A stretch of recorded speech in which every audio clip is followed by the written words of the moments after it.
ফেসবুকের বন্ধুরা আসসালামু আলাইকুম, সবাই শুভেচ্ছা নেবেন। আমি স্বপন সরকার একটা ভিডিও নিয়ে হাজির হয়েছি। তো ভিডিওটা আমি বংশী নদীর পাড়ে আছি। বংশী নদী, এই হলো বংশী নদী।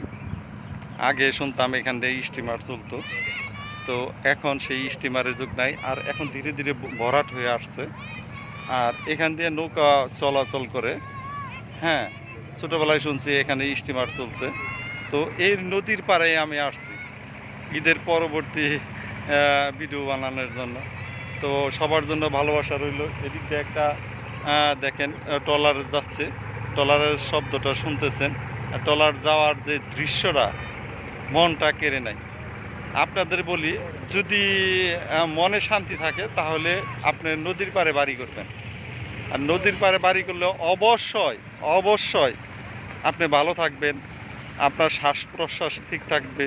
আমি অসুস্থ, শ্বাস প্রশ্বাস একটু সমস্যা আছে, কিন্তু এই নদীর পাড়ে এসে অক্সিজেন পেয়ে গেলাম।